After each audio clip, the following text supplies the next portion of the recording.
Hello good morning दोस्त।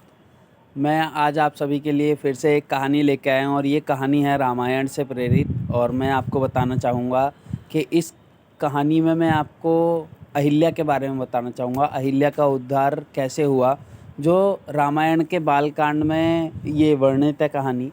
और अगर मैं इस कहानी के बारे में बताऊँ कि ये कहानी हमें क्या बताती है, इन ये कहानी हमें बताती है कि इंद्र के छल के कारण अहिल्या को शाप मिला और वो एक इंसान से पत्थर की मूर्ति बनी। और बाद में जब भगवान श्री राम आए और उनके चरणों का स्पर्श उनको मिला तो उनका उद्धार हुआ। ब्रह्मा जी की पुत्री अहिल्या को ये वरदान था कि वो हमेशा सदा ही 16 साल की उम्र से सदृश रहेंगी। इस सदृश का मतलब कि कभी भी 16 साल की आयु से बड़ी नहीं दिखेंगी, हमेशा जवान दिखेंगी। ब्रह्मा जी ने एक स्पर्धा करवाई, मतलब प्रतियोगिता करवाई, जिसे गौतम श्री ऋषि ने जीता। श्री नहीं, गौतम ऋषि जी ने जीता और अहिल्या को अपनी पत्नी के रूप में प्राप्त किया। अहिल्या के रूप की चर्चा तीनों लोकों में होती थी। दोस्तों, मैं आपको बताना चाहूँगा, वो अपने रूप, गुण, सुंदरता, सौंदर्य, पतिव्रत, धर्म के पालन के लिए और इन्हीं कारणों से वे जानी जाती थी, अपने भक्तों के मन में बसी हुई थी। देवराज ने जब अहिल्या के बारे में सुना तो उन्होंने सूर्य से उसकी सुंदरता के बारे में पूछा। और जब सूर्यदेव ने इंद्र की भावना भांपकर अपनी असमर्थता जताई, तब इंद्र ने चंद्रमा से पूछा तो उसने कहा कि अहिल्या से अधिक रूपवती, गुणवान और पतिव्रता सारी सृष्टि में कोई और नहीं है। ऐसा सुनकर इंद्र ने छल रूप से अहिल्या को पाने का प्रयास करते हुए चंद्रमा की सहायता ली और योजना बनाई कि जब ऋषि गौतम प्रात सुबह के टाइम पे बहुमुहूर्त में गंगा स्नान के लिए जाएंगे तो वह अहिल्या को पाने के लिए मौका सही रहेगा। इंद्र ने चंद्रमा को अपने काम में साथ देने के लिए उन्हें ऋषि के आश्रम के ऊपर ही टिके रहने के लिए कहा, और ताकि जब भी पता लगे कि ऋषि अपने आश्रम में वापस आने वाले हैं तो वो उनको बता दें। किसी को भी आश्रम की ओर आते देखें तो आश्रम के ऊपर से हट जाएं, क्योंकि चंद्रमा के हटने और वहाँ से किसी को चंद्रमा पर शक नहीं होगा। तो इंद्र को ऋषि के आने की जैसी सूचना मिली, संकेत मिला, चंद्रमा वहाँ से हट चुके थे। अहिल्या को पाने की लालसा से अधिक आधी रात को ही इंद्र मुर्गा बनकर बांग लगाई और ऋषि गौतम प्रात हो गई ये सोचकर गंगा स्नान के लिए आश्रम से निकल चुके थे।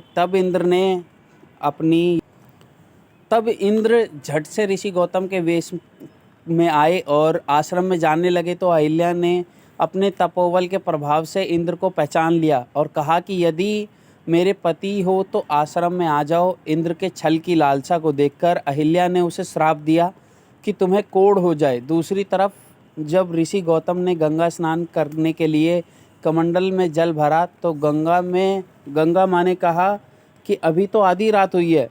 तो ऋषि आश्रम की ओर वापस चल पड़े। आश्रम में बाहर उन्होंने अपने वेश में ही इंद्र को अपने साथ टकराकर जाते हुए देखा तो छत पर चंद्रमा को पहरेदारी करते देखकर सारी स्थिति को भांप लिया। ऋषि अपनी पत्नी अहिल्या उनके जल्दी आश्रम में लौट आने की चिंता में जैसे ही बाहर आई तो ऋषि गौतम ने अहिल्या को शिला बनने के लिए एक ऐसा श्राप दे दिया कि अहिल्या तुरंत शिला में परिवर्तित हो गई। और चंद्रमा को इंद्र के इस ऐसा करने से उसमें दाग होने का, ग्रहण लगने का, और उनको ऐसा श्राप दिया कि तत्काल उनको श्राप दे दिया गया ऋषि के द्वारा। दोस्तों, मैं बताना चाहूँगा कि आप कभी भी पिछले ज़माने में ऋषियों मुनियों को आप हमेशा अच्छे से आदर सत्कार के साथ पूछते आए हैं। तो ऐसा ऋषियों के साथ रहा कि वो जिसको भी श्राप दें और वो तुरंत प्रभाव करने लगता था, जिसके प्रभाव से अहिल्या आश्रम के बाहर ही एक पत्थर की शिला बन गई।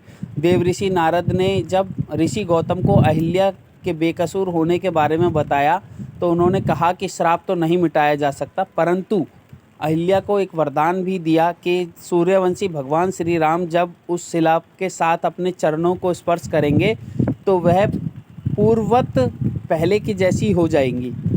धर्म ग्रंथों में चंद्रमा के कलंक और ग्रहण लगने के बारे में भी उनके अनेक कथाएं आपको बहुत सारी मिलेंगी, परंतु ऋषि गौतम का श्राप उनमें से एक है। मिथिला में राजा जनक के धनुष यज्ञ को दिखाने के लिए गुरु विश्वामित्र उनके साथ लेकर जा रहे थे आश्रम।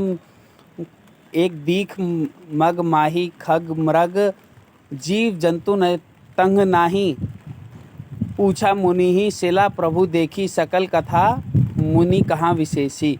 इसका मतलब है गुरु विश्वामित्र ने बताया कि गौतम नारी श्राप उपल देह धरी धीर चरल चरण कमल रज चाहती कृपा करो रघुवीर। श्री राम जी के पवित्र पाँव एवं शोक का नाश करने वाले चरणों को स्पर्श पाते ही वह तपोमूर्ति अहिल्या प्रकट हो गई और भक्तों को सुख देने वाले प्रभु को सामने देखकर प्रभु के चरणों से लिपट गई। दोस्तों, बेसिकली मैं आपको बताना चाहूँगा कि पुरानी कथाओं में, पुरानी कहानियों में अगर आपको कोई सार मिलेगा तो आप एक बार ज़रूर पढ़िएगा उनको।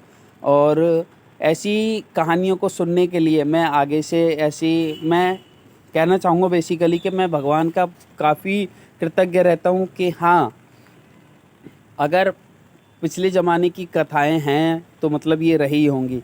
लोगों ने विश्वास किया इस पे और ऐसे ऐसे महारथी रहे अब इस धरती पर। तो मैं बस एक ही चीज़ कहना चाहूँगा कि वीडियो अगर आपको अच्छी लगी हो तो लाइक करें, शेयर करें और सब्सक्राइब करें। और मैं आपको बस एक ही चीज़ कहना चाहूँगा कि श्री राम जी के पवित्र और शोक करने वाले चरणों में इतनी ताकत थी कि एक पत्थर को भी उन्होंने वापसी से इंसान बना दिया।